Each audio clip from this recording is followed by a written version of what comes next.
Hello. Hi everyone. Live chat with. Let's go. Now is this working? Are we live? Is this working today?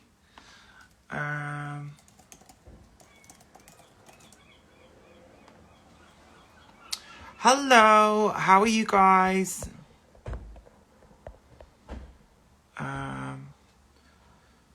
Is this now working? I'm having a dodgy signal. Hello. How are you all? Let me pin that one. Pink one. Hi everyone. I'm trying out new eyebrows, but they're super pale in the sunlight. How are you all? Are you all okay? I'm trying my best to kind of maneuver around this gorgeous sunlight, but it might be a bit intense. Hi guys. Yeah, I'm trying these new eyebrows, but I think they're a bit pale in the sunlight. Let's see if this is now working. I think we're connected. I think we are. Let's see. Oh, let's do the request. Hello. View request. Go live. Did that work? Maybe I have to do it again. Let me try it one more time.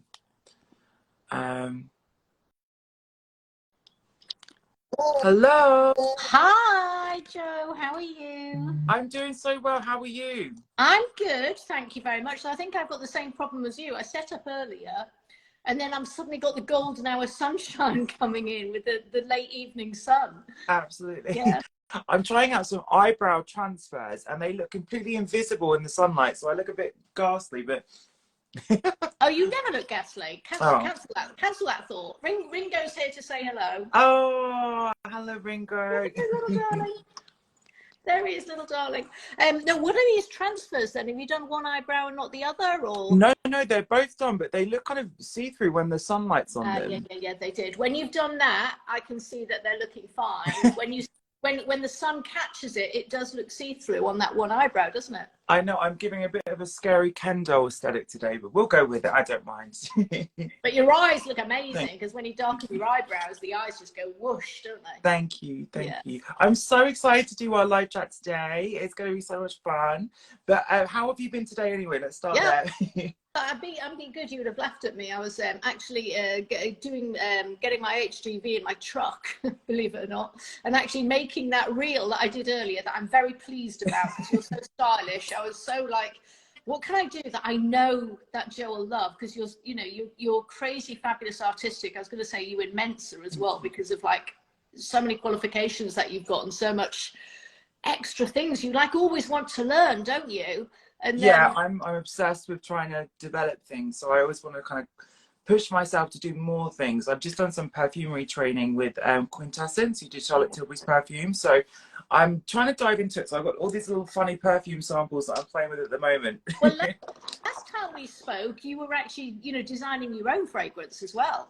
Yes, so that was all kind of linked together. So it's coming together really well. But fragrance is hard, I think, because it's so personal to someone's individual tastes and memories and all that. But yeah, it's fun. You'll get it right. You get everything right. So just keep going. Once you know it's right, you've got such an eye and you've got such an attention to detail naturally anyway, that when you know it's right, it will be a winner. Oh, thank you so much. Well, shall I begin by telling everyone we met at the CW Awards, which was amazing because I grew up and back in the day, even before social media, there was so little information about how to make makeup. And a lot of this stuff was very gatekept back in the day. And I used to be, in my summer holidays, obsessed with watching you on QVC because you gave so much more information than anyone else at that time. It was my resource. So when I met you, I was like, oh my God, I've got to come up and say hello. So we became friends through that experience, but it was just amazing. Well, I think what's lovely about, social media or the TV work or anything that I do is I always, imagine, there's anyone can be sat at home or on another a side of the computer screen or the phone screen or the tablet, whatever they watch with now, and they, you know, they can be having like the worst time, the best time, they can be confused, they can use, you know, people like me and you as a friend, they can use us as a sounding board, we can give them ideas, and they can feel, you know, part of our community, or me when you were maybe younger, part of, you know, makeup and skincare and things that you loved that maybe you didn't feel at that point was as easily accessible to you maybe when you were in school age. Absolutely. And I couldn't afford to buy expensive things. I couldn't afford to travel. And I wanted to make everything myself because I was always obsessed with skincare because I grew up with acne. I had terrible hormonal issues and it came out on my skin in acne.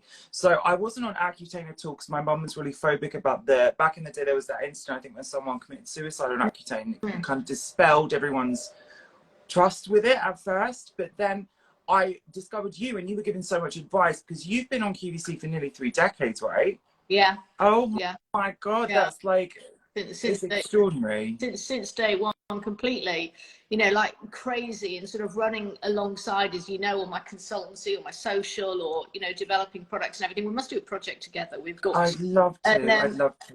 And what I loved, and finally, it's taken us a year or 2 years, I think, to get to this stage because you've been so busy. We keep breaking each other's feet. As well. We both had broken feet. Yes. But also, you know, when I met you at CW, I just had an instant connection. You were just, you know, beautiful. Your makeup, your hair, everything was amazing.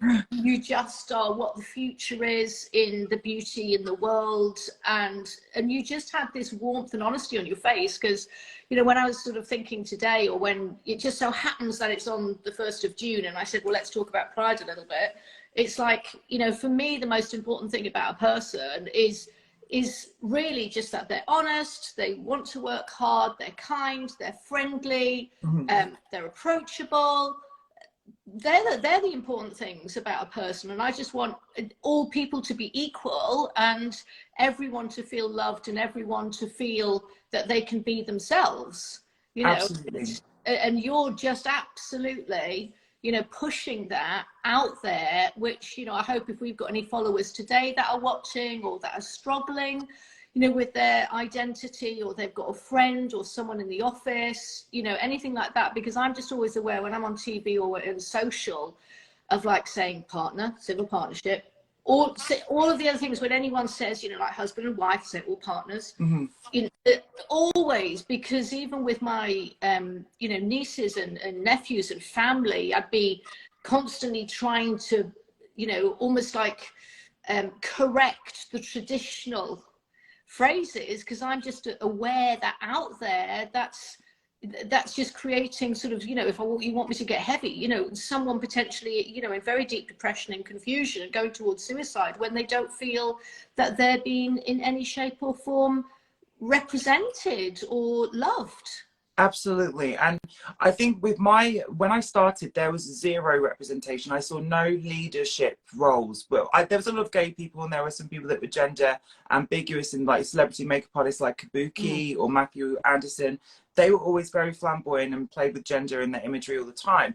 But it was very difficult to kind of understand the dynamics of the beauty industry and to really get involved and be respected. And I think for me, when I started on social media, I think I was kind of like this child prodigy that surprised everyone, because they clicked on the content thinking, oh, it's going to be a gimmicky thing. And then when I started to actually explain it was my passion, and it allowed me to find myself just through my own creative abilities, like to make a character on paper. I used to draw like sci-fi characters, but to put myself as the canvas and then live like that, it was so transformative. And I think that it was such a brilliant thing when social media started, because it wasn't gatekept and you could see different people for what they could do. Who they were was kind of secondary. And it was just amazing to go on this journey and to learn more about the beauty industry, because it's so small. Now I'm older and I'm working more in it. It's so small, but when you're younger and you're aspiring to be in it, it's so intimidating. Yeah. So I just appreciate the time we've spoken before, and just having the time to chat to me today, because we still need to do some work. We don't see enough LGBT people that are gender non-conforming in those positions where they're like, okay, well, I studied a biochemistry master's, so I'm not just a makeup artist on social media. I've actually got a little bit more to say about things, and that is equally as important, I think, as well. So it's amazing. But I was going to ask you a couple of questions about this, because since the boom of social media, the beauty world has almost become very small, because we've seen Korean skincare become available in the UK. Trends, I remember when the BB cream trend was coming over here about 10, 11 years ago or so, and we used to see them all in, they spread through the brands really quickly, because now we're aware of all these products that back in the day, I remember when I went to Japan in 2008 and 9, there were products there that I'd never seen before. They were exclusive to that region. And now the world's almost become very small. Yeah. So have you noticed this gigantic sort of mishmash happen? Yeah, it has. And then also, you know, for me, how I would explain that is sort of as well working behind the scenes of the industry is that there are, just like in fashion where, you know, your amazing catwalk that started all of those years ago and you did some amazing work, is that, you know, if you take, for example, you know, fabrics, then you find that now a lot of the different designer brands will use the same fabric or the same color, or the color will come out in designer at the same time nowadays as actually, you know, in Zara and High Street and everything, which is great for everyone on different price points, but it all happens really quickly, where in fashion before it used to be designer, and then 3, 4, 5 years later, that fabric or that color would come through. But what it is that the same way that fabric is then actually, or color or Pantones are sold to everyone, then in cosmetics and in beauty, the trend ingredient or the new ingredient or the new component is sold to everyone. Mm-hmm. And with like Cosmoprof, there's one in America, there's one over, you know, as you know, in China, there's one in Europe.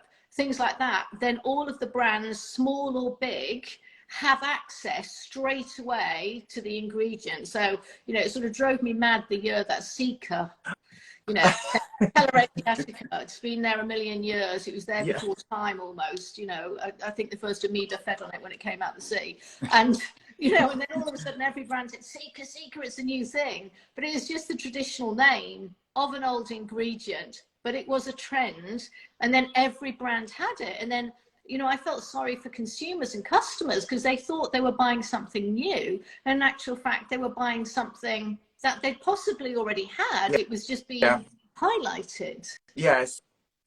I find that so funny when the new buzz thing is coming through. Like, I love watching all the trends, especially at the wonderful CW who said hello in the chat a minute ago, when we go to the awards and get to see a sort of spectrum of all the new trends. But one thing that because I don't really do in-person shopping, because we're lucky enough that we get sent a lot of this stuff when they come out. But now I went into a Superdrug recently in London, and I just thought, my God, it's so influencer-centric. It's almost like spaghetti junction of faces. And I didn't know what you thought about that, because obviously you work with brands online and you talk about brands online, but you have a trust with your demographic because people have been watching you for so long. Do you think that the influencer marketing side of things has gone a bit too far? Because I know when I've worked with brands and we've selected influencers for campaigns and things, I've made sure that the person that we work with actually knew how to use the product, actually believed in the story of the brand. And now I don't know if it's become a bit over the top, that it's become insincere to some degree. What did you think about that climate? No, I agree with you completely there, because I think what happens now is that, you know, and followers are wise to this, they know, but I think that brands have just got to be careful that an influencer technically represents their product correctly, and, you know, doesn't just say, you know, it smells of this when it doesn't smell of that, or ooh, it's lovely, or just open up a brand new pot and show it to the camera and say, I love it. But then tomorrow they say something else, I love it. Or, you know, this is the best mascara, followed by this is the best mascara, followed by this is the best mascara. In actual fact, they've opened none, and then they sell them, you know, on eBay, you know, over the next few months and things like that. I think that's what sort of followers have got to be careful of. And certainly, you know, there's a lot of brands now that are much more in the nicest possible way saying, you know, they want you to be authentic, but they want you to cover these points. They want to say what it feels like, what it smells like, what results you've had from it. And that's the companies that I like to work with, where, you know, they'll actually let me have an opinion. And, you know, I've got a meeting coming up in a couple of weeks' time with a company, but I won't have the meeting till the product's sent to me. Yes. Because what's the point in me talking to a company? because otherwise a company will say, well, you know, you can do this and you can do that for us. It's like, I don't even know if I want to work with you, because if I don't like your products, I don't want to work with you. You know, I'll just kindly decline.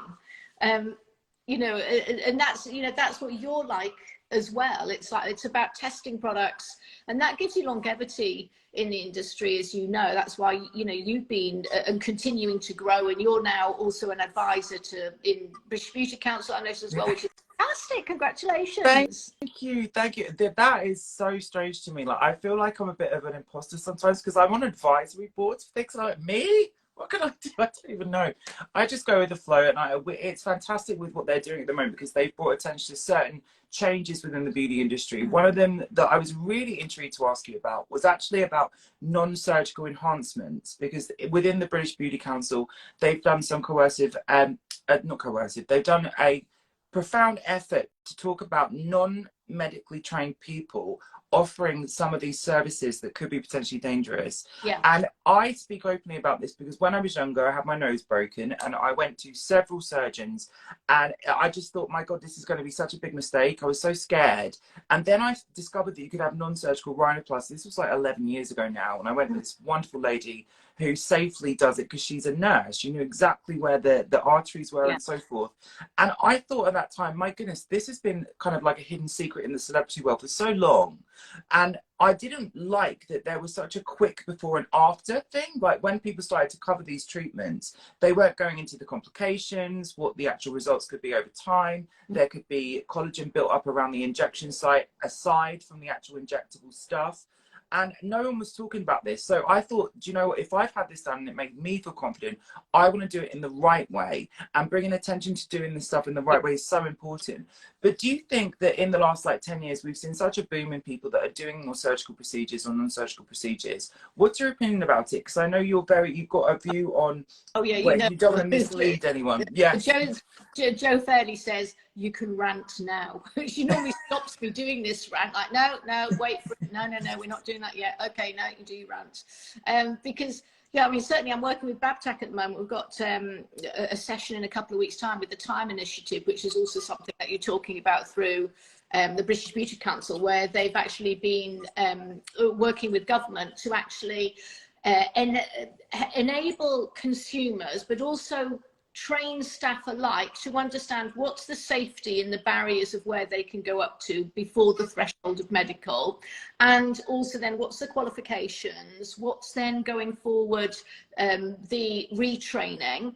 But I think the whole thing is actually blown up. One of the things that has blown this up is really that once upon a time, the injectables and the big pharmaceutical industries that made a lot of money from the injectables didn't have an access to the general public. But then, and they only had the access to the general public via, you know, private surgeons. And once upon a time, you went to private surgeons only via a consultation first from your GP. You couldn't phone up a surgeon. You know, 30 years ago, you had to go via a GP, or a surgeon would then go back and say, check with the GP. It was much more like that, certainly in sort of UK and Europe, because, you know, I worked with some gender affirmations way back like 35 years ago. Yeah.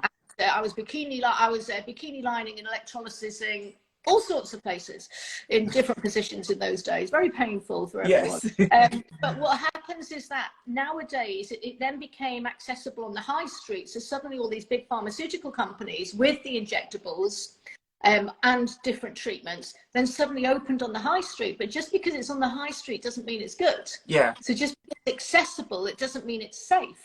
Absolutely. And that's very much what Millie, British Beauty Council, me, Babtac, Leslie, from the chairman of British Beauty Council, Caroline Hirons, everyone, you, that's all we're all working with, because, you know, if someone's going to have it, we want them to have it done safely. Absolutely. And understand, you know, the costs and understand the options. And if someone's going to train in it, we want them to have proper training. And support and insurance as well, you know, to just make it basically clear for trained people and consumers alike. And what's that barrier, what's that cutoff where it's really got to be, you know, a nurse or a doctor that can only do those procedures. You got me on a rant. I've just got to say this bit though, because as you know, a lot of the, you know, the journalists, I love them because they're completely honest about the work that they've had done, but then the celebrities and your Saturday night TV stars are not.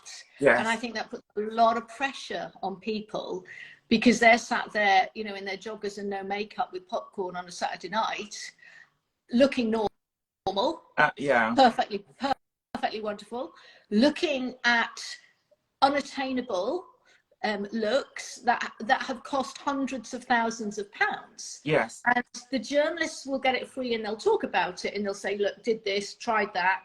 But then also all of these celebrities and the journalists go to the A-lister person. Yeah. Often they get flown, you know, to Switzerland, to the lab, flown to America to the doctor, or the doctor flies in, etc.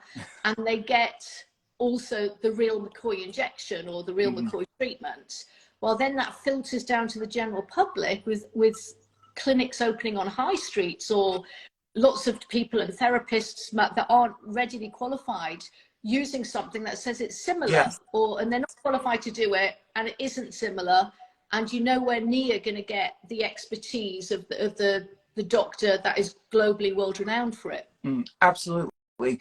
And it's not just with the injectables, it's with the laser too. And there's a massive I think there's a lack of training when it comes to lasers with pigmented skin, because I went through a terrible experience with a high street brand I was working with that does laser. And in the lockdown, I had to change clinics and I got my whole face here burned quite seriously. And they just didn't, I told them my skin looks white, but I've got different heritage. So don't treat it like white skin because you will burn me. And we did several sessions absolutely fine, but there needs to be a lot more of that training. I know they're doing so much more wonderful work when it comes to Afro hair, because that wasn't taught as a main factor in a lot of these hair places. Also with makeup artists not having access to some of the shade ranges. I mean, that's been one of the most wonderful moments of progress within the beauty industry, that we've seen regular brands that are accessible to everyone stock shades that are super, super, super pale, because there was never any like white pale. And then the skin of color shades, which you'd have to go to a different brand like Fashion Face back in the day to even add your kit together. Do you think there's more work we need to do when it comes to inclusion, when it comes to teaching about different hair types, skin types? What's your thoughts? Yeah. I mean, I think we're good. We're quite good on skin types, certainly in colleges and in training. We're quite good on those, but it's still that there's a big disconnect between what happens when you come out as a qualified person from college level to what is actually really required in the high street. I was, and one of the things I'm actually going to bring up at the next BabTac session that we're doing is almost where if you, one of my friends, children is a doctor, they're in their 30s now, they're still training. Yeah. You know, they're still specializing, they want to go into plastics, that, you know, they're doing exams again at the moment. You know, it's so they did university, then they qualified, then they're, you know, whatever the levels, junior doctor, and then they work underneath specialists, then they have to move different departments and they move their way up. But there's almost like in the beauty, in the makeup artistry and hair industry, it's almost like you're qualified.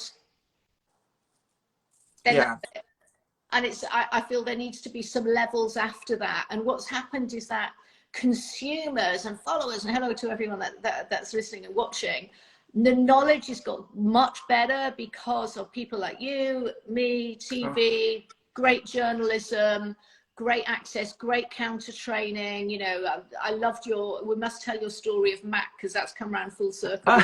We're doing an edit. I just think that's a gorgeous story.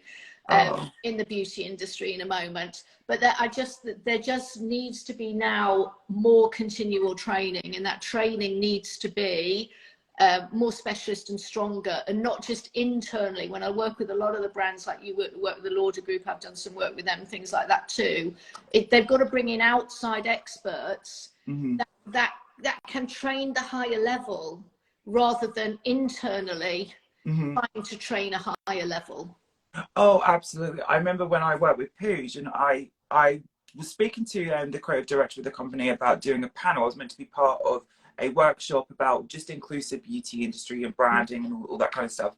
Then when I explained what I did, she was like, oh, you've got to host the class yourself. So I was literally like speaking to the heads of Jean-Paul Gaultier about inclusivity, and I just was in Paris thinking, how the hell did I get here? But I think now I look back, I'm like, this is such an amazing opportunity to just have someone else's perspective and to hear, even if they didn't take anything from it, I think they did, because they've been so great with all the moves their fragrance brands have done with including LGBT people in their social media advertisements and TV adverts.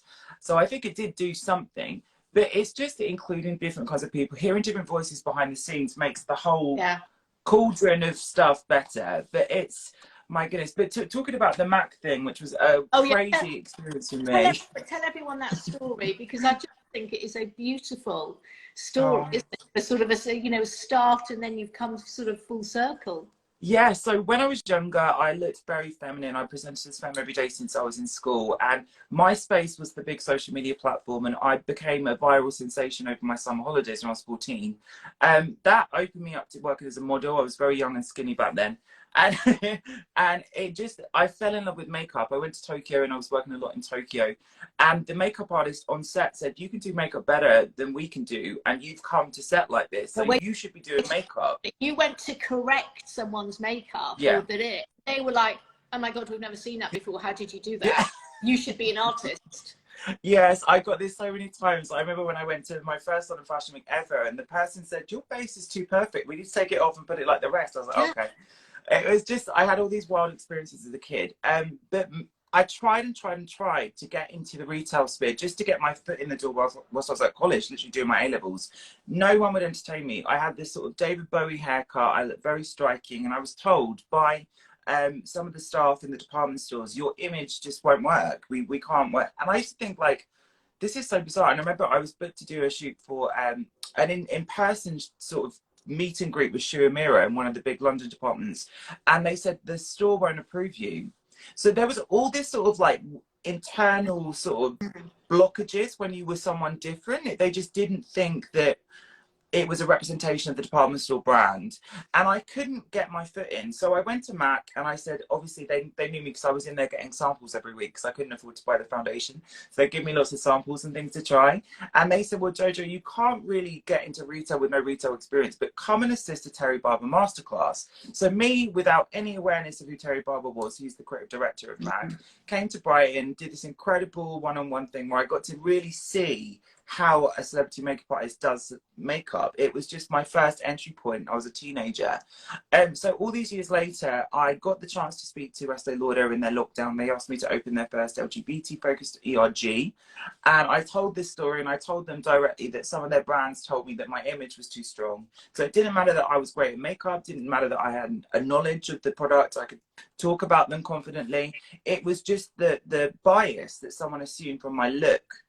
And I think because I said it to the VPs of brands and their president of Estée opened it, they were like, oh, okay, you've actually called out something that's within our company. And then I got the email from MAC, would you like to do something together? And I said, yeah, let's do a collection together. Yeah. So this year I put together this incredible collection that was all about sort of building your own identity. So it's all kind of basics and neutrals. But when I was younger and I couldn't afford to buy products, I'd used lipsticks to color correct the beard. So I'd use tones that would take up the blue, like a peachy tone, but could also be used as a neutral lipstick. Then I used concealers and deeper shades, not just to contour, but to draw in hairs in my eyebrows. So I would always try to be resourceful and use product like paint. And now that's gone live, and it's been a shocking success.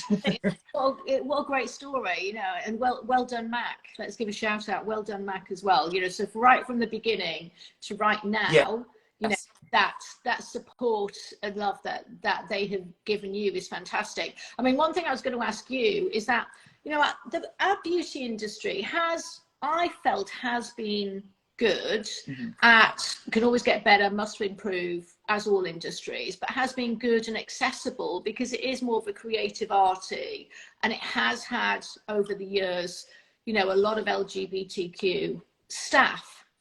But I think one thing that you've touched on the point, they haven't been able to dress or wear their hair or their makeup or be themselves physically in the work situation. So when we see them at home or with friends, they dress very differently, they do makeup very differently, they talk very differently. Yes. Because they're comfortable, they're happy, they're in, you know, should we say their own tribe, but that tribe needs to be everyone. It needs to Yeah. be in the workplace, it needs to be with friends, it needs to be with family, it needs to be with schools, it needs to be with colleges. And there's a lot of work that needs to be done for people to be able to express themselves physically. Yes. In whatever way they want to, would you? And you're very good at that. You know, that's why, yes, you stand out at CW and things like that, because you do that. But does that sometimes take a lot of, I mean, courage in the earlier days? But how does that feel now? Do you feel confident every day?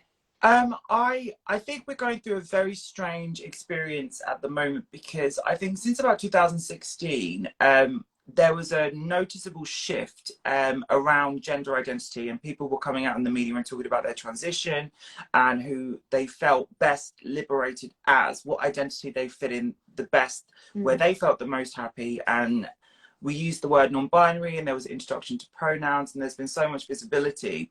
And I think that is all positive on paper. But what I think has happened is, because there's this incentive online, because the economy is so crap for young people, everyone thinks if I get online, I become viral, I'll make some money and I'll be able to live a normal life. Because at the moment, most people can't. Yeah. It's unaffordable.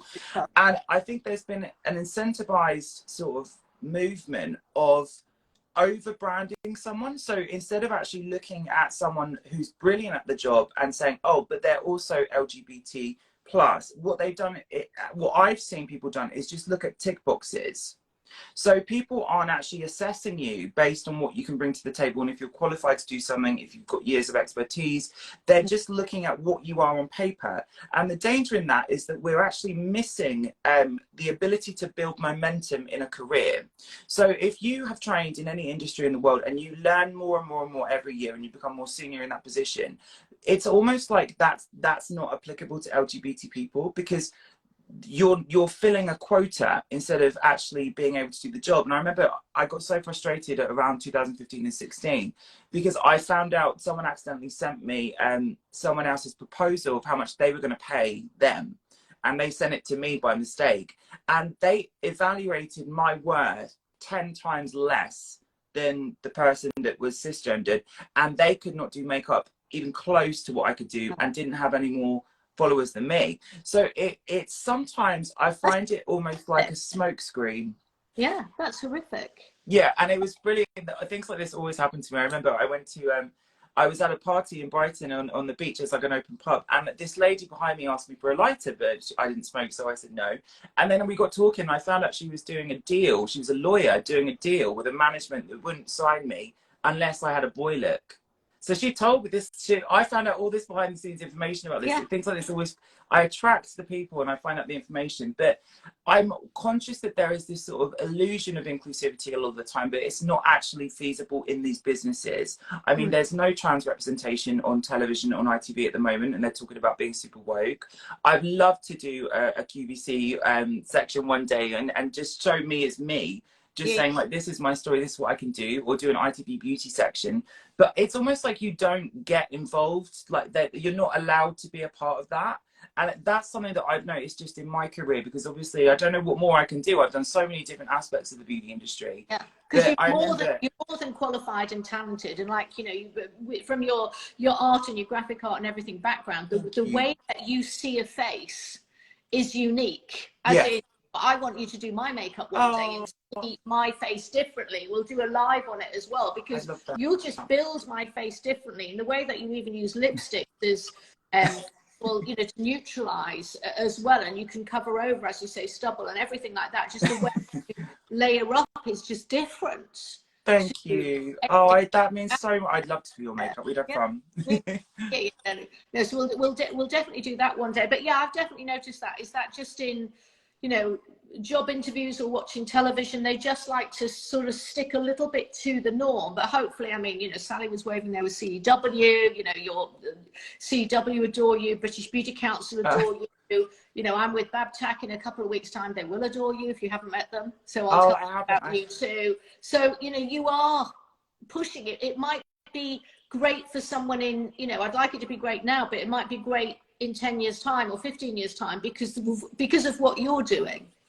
which What is I really want to do next, and I spoke to the British Beauty Council about putting this together, is I'd love there to be like a database or a network that's almost like an industry access point. So you can see people's qualifications and what they have done, the experience they have, who aren't represented in the mainstream management situations, or they've not got name recognition in the industry. Because I think there are so many people that I came up with on social media that are just mind-blowingly talented and transgender, non-binary, and I just don't understand why they've not been tapped into as a resource. Because when you have a very out of body discomfort and you go through something called gender dysphoria, it's where you don't feel at home in your own body because it's grown differently. This can happen for different reasons. You could be born intersex, you could just be someone that's dealing with gender dysphoria as a trans person. There's so many different things where your body just doesn't align with who you are. And when you notice all those things you dislike, you become hyper aware. It's almost like a X-Men super skill. You can see the power of how to tweak an eye, make your eye bigger, and just these little details that you learn. And I think, like, in the beauty industry, as you say, there are so many LGBT people, but they're not being considered the experts at certain things they are expert as. I mean, talking about hormonal issues is something that there's such a great movement at the moment when it comes to menopausal skin. There's lots of products that are great, which I think is fantastic. There is a crossover with people that are on hormones for transition. So there are so many different similarities that I think we could just... The menopause shows that you know, on some of the menopause shows that I've been doing as well, because, like, you know, menopause has been there since the beginning of time, been there since the beginning of time, you know, and it's like, is that I'll actually often say, you know, because you don't have to be, you know, classically female to have a menopause. You can have, it's hormonal changes, and they can be brought on by either medical treatments that you're having with hormones or gender affirmation treatments that you're having with hormones. You know, polycystic ovaries with hormones. You know, cancer can bring on, you know, different hormone treatments or hormone change in your body. Stress can cause hormones to change because all the chemicals start in the brain.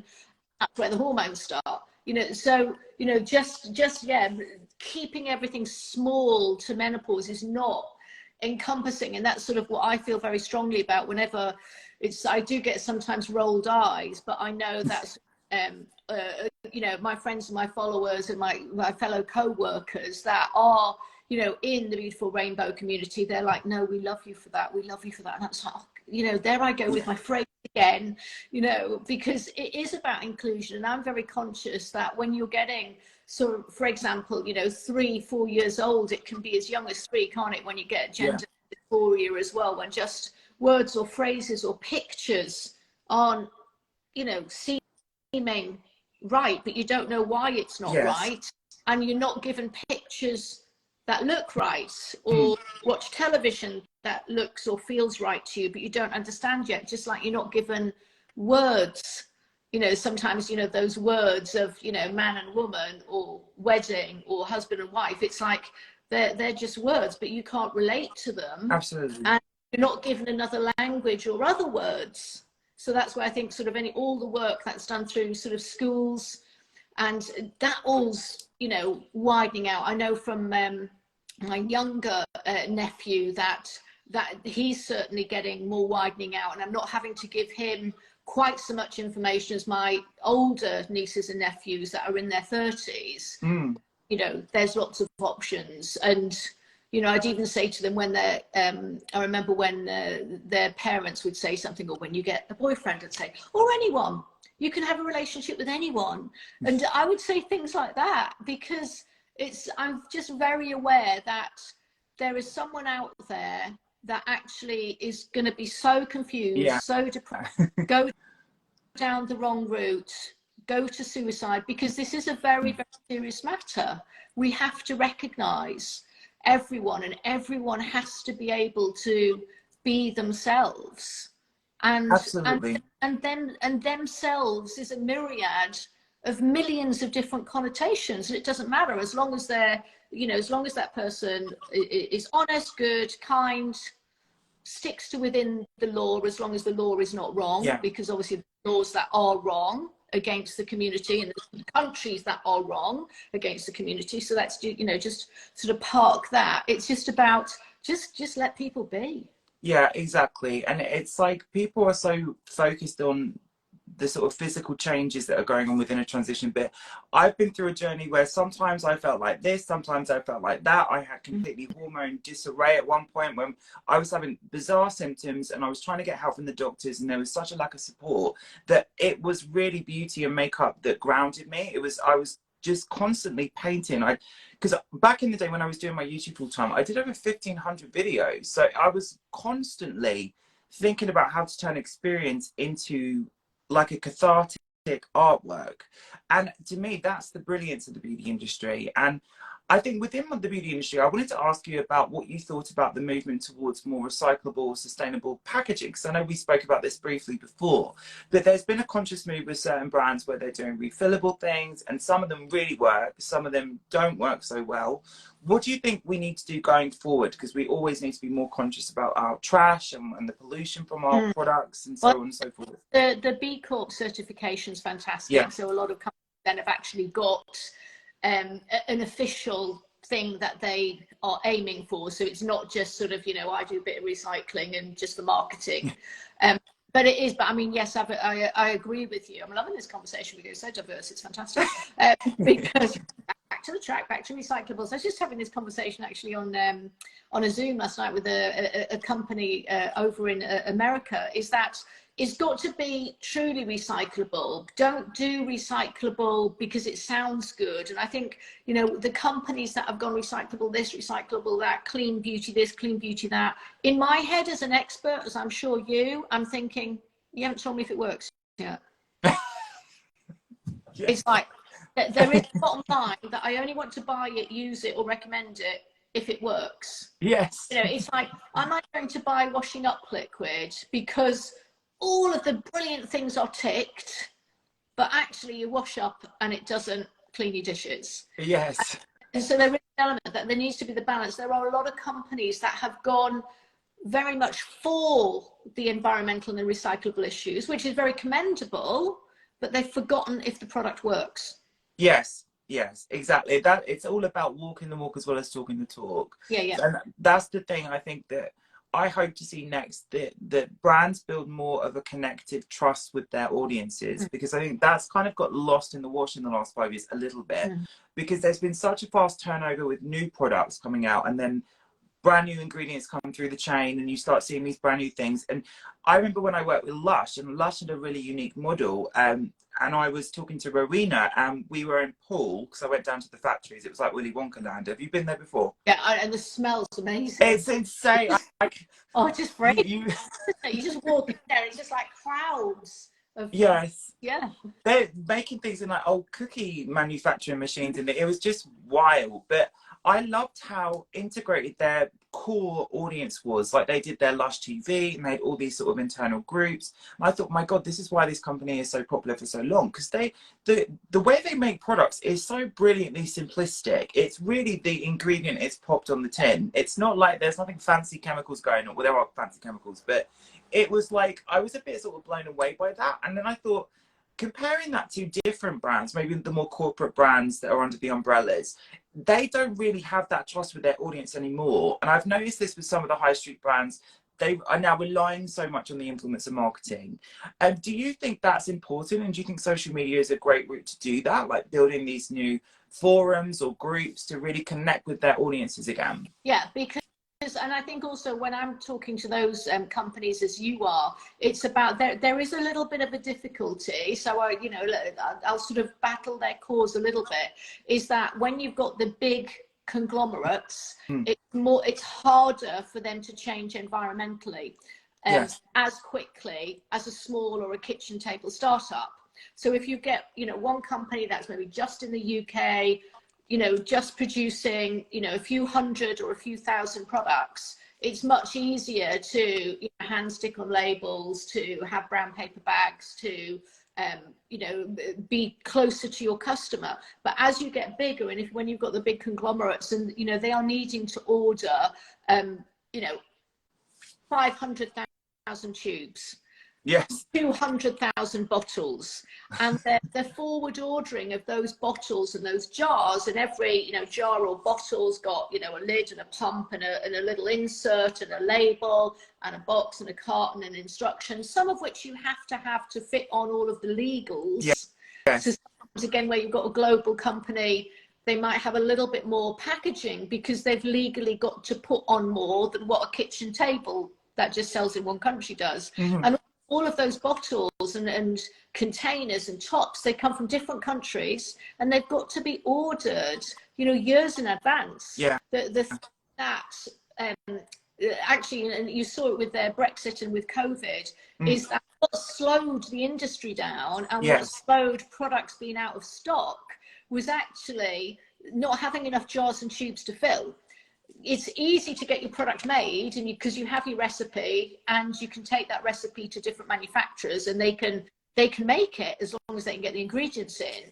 But the actual tube to fill it has got to be there before you even book the factory to make it. Absolutely. So the big conglomerates, they have to work, you know, 5 years ahead for environmental changes. They can do small ones all the time, but they're big changes, and they are working on it. That will take longer than an artisan kitchen table type brand. Yes, no, that is very true. I was working with Pacifica last year, who are amazing. I was so, because I got to talk to the founder's sister, who we just hit it off immediately. She's called Kimberly, and they do this amazing thing that's like carbon offsetting but with plastic. And I thought, my God, that is such a brilliant concept, especially for brands to kind of at that level to get in, because it's not necessarily changing things in the manufacturing stance at this point. It kind of allows you to make up for some of the mistakes that plastics have caused. But it's fascinating. I love thinking about new things, and I'm always intrigued about plastics and that's an interesting point, because also I think that there needs to come a point in the future where brands actually say where the containers come from. Because what about the air miles of where the containers come from? Because that has got to be taken into consideration. But at the moment, consumers don't know that, you know, they come from, you know, those actual tubes come over from China, or those tubes come over from Saudi, that, you know, to be filled into a British product. Yes. And you've got those air miles. Absolutely. It's a very interesting one. I think it's a challenge that I really want to take up next. I'm always thinking about packaging, and I was looking into like all the aluminium recyclable packaging, and I found out that's a whole mountain to climb, even learning about that, because some of the things you assume would be recyclable aren't, and you're like, oh my goodness, this is like, it's so hard. There's so many challenges, but that's what the challenges have to do. We have to live in a world where the things that we use don't cause damage, and that I think is a goal going forward for me. Anyway, I try to do my best, my little contributions. Well, I think we've all got to try, and sort of the industry as a whole, and everyone individually in the industry, but then also the person as a consumer, as a follower. It's all helps going forward, and it is going to get better. It's just a slow machine, and the bigger the machine, the slower it sort of goes. But Jojo, what about since it is sort of, now you've talked a little bit about your past, what advice would you give to any of my followers, or followers that have got, you know, friends or children or anyone that they are worried that they're feeling a little bit confused? How did you reach out? How did you stand up for yourself?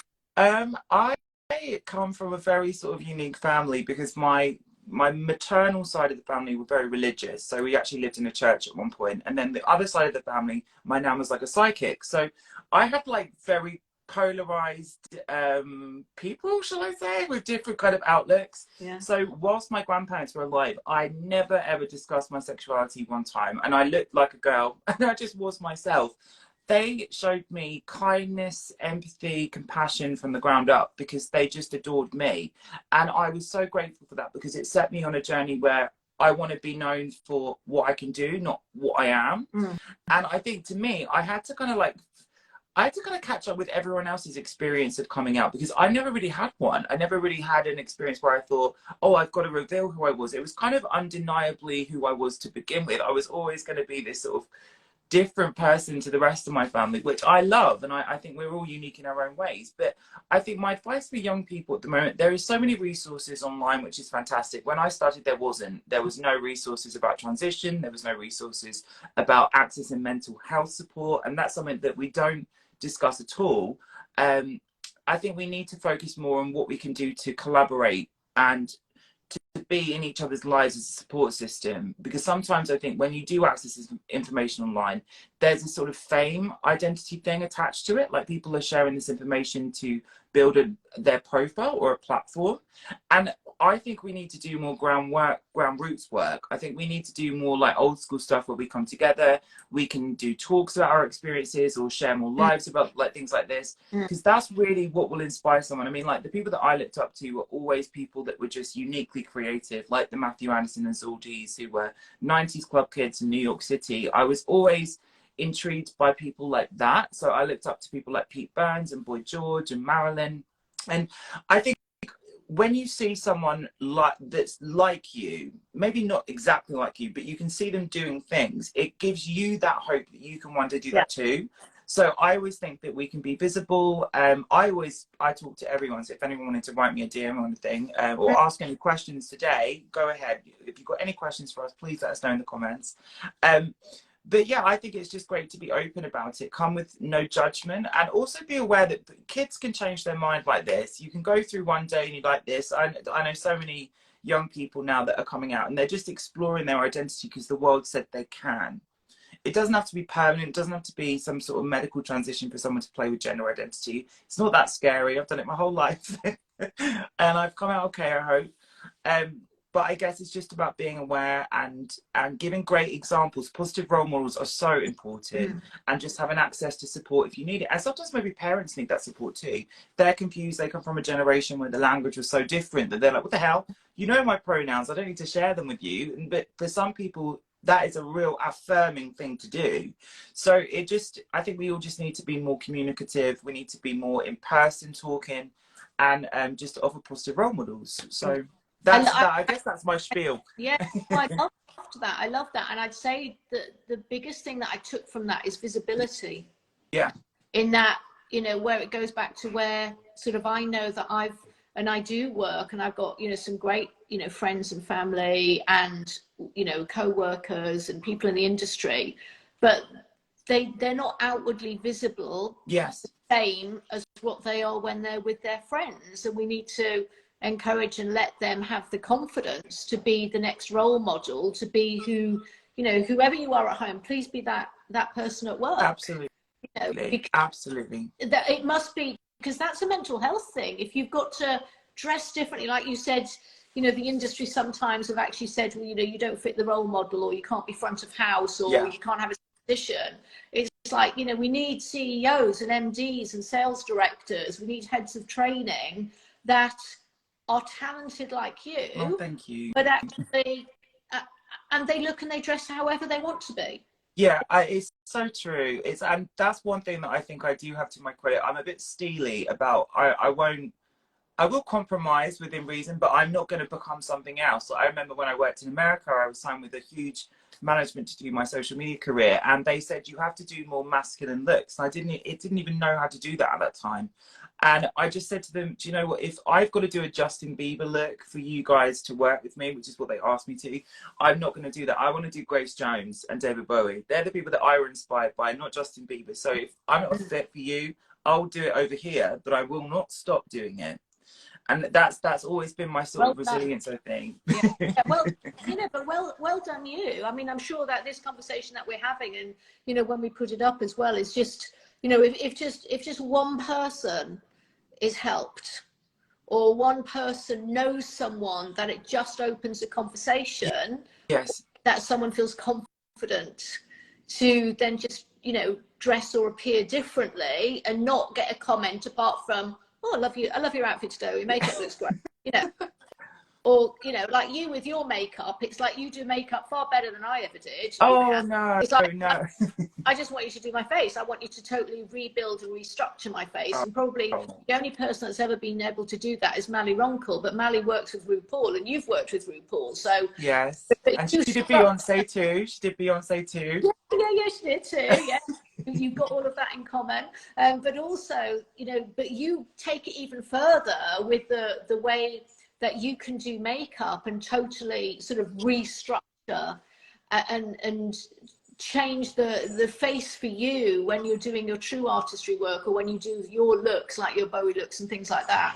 It is like theatre. You create, you know, a theatre on the face, and it's incredible. Do you know where that came from? I'm revealing my inner geek here, but when I was younger, I used to play The Sims, and build like the houses and the characters on The Sims. Right. And when you use the computer programs and you go into the folders, they'd have these things called skins. So on the 3D models in the game, they'd have like literally like a JPEG image of the skin as if it was flat. So it was like, to make their faces look 3D, they had all the contouring built in.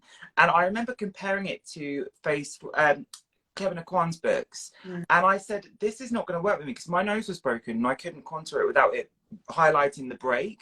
So I mimicked what I saw in the video game folders, and I put it on my face as like a flat image on me.